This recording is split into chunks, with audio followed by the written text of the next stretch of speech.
There is no doubt that To Love Ru, a manga written by Saki Has-emi and illustrated by Kentaro Yabuki, is one of the most popular eki in the history of anime. The original manga chronicles the life of Rito Yuki after he accidentally meets and becomes engaged to Lala Sadalin Devi Luke. Ultimately, To Love Ru is a manga purely dedicated to fan service.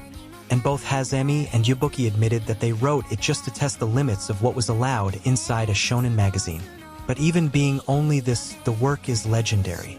To Love Ru got a 26-episode anime adaptation that began airing in Japan in 2008, followed by 6 OVAs and a 12-episode second season. In addition, 4 video games were released for various platforms.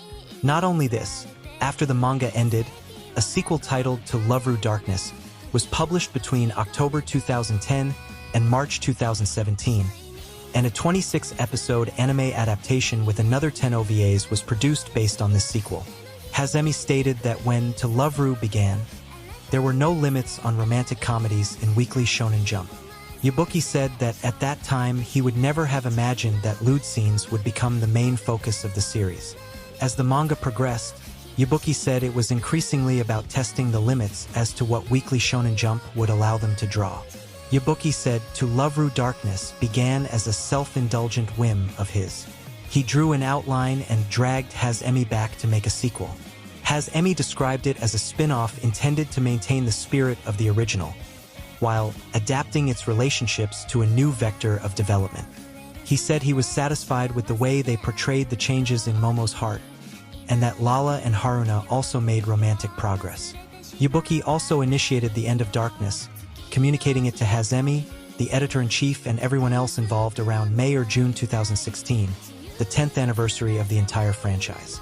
He had several reasons. The events included in Volume 18 finished telling everything that needed to be told about Momo and Yami's Darkness arc as they originally planned it. Both authors and readers had become too desensitized to eki, 18 volumes matched the original manga, and 10 years seemed an ideal length. Yabuki also said that he couldn't let To Love Ru Darkness drag on pointlessly forever, simply because he cared about the work. The final volume leaves open the question of what really happens at the end, and both creators stated that it was not the final ending of the franchise. But did you know that there is more to tell?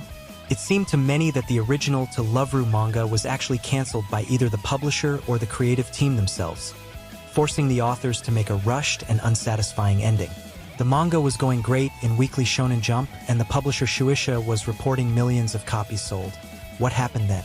It seems that the problem came from Kentaro Yabuki, the illustrator, for a comment that to this day continues to be quoted wrote, "Yabuki's wife Shiho seems to be a failed wife and mother. They had a daughter, and spent much of her time watching videos on the internet. She slept with another and kidnapped the daughter while doing so. Yabuki begged her to come back for their daughter's sake, but she left shortly thereafter, this time taking their daughter, her computer, and credit cards with her. Shiho filed for divorce in March 2009, along with a large portion of Yabuki's assets, claiming a clash of personalities. But when evidence was found on his computer that it had been her fault, she demanded cash in exchange for Yabuki's right to custody of their daughter, to which he agreed. Another rather curious detail is that Haruna Serenji practically disappears within the manga, and the explanation also has to do with Kentaro Yabuki's ex-wife. Haruna was actually a character based on Shiho, so it's quite obvious that Yabuki keeps leaving her aside to give prominence to Yui, which explains why Yui suddenly blossomed out of nowhere. The fact that Shiho demanded more money from Yabuki because of Haruna being based on her caused Yabuki to further cut Haruna's appearances and roles, and ultimately end the manga prematurely. These details about To Love Ru offer a powerful reflection on the intersection between artists' personal lives and their creative work. While readers may be disappointed by an abrupt and unsatisfying denouement, it is important to remember that content creators are also human beings with complex personal lives and emotional challenges. This situation reminds us of the delicate balance between artistic expression and everyday realities, as well as the need for understanding and empathy for those who bring our favorite stories to life.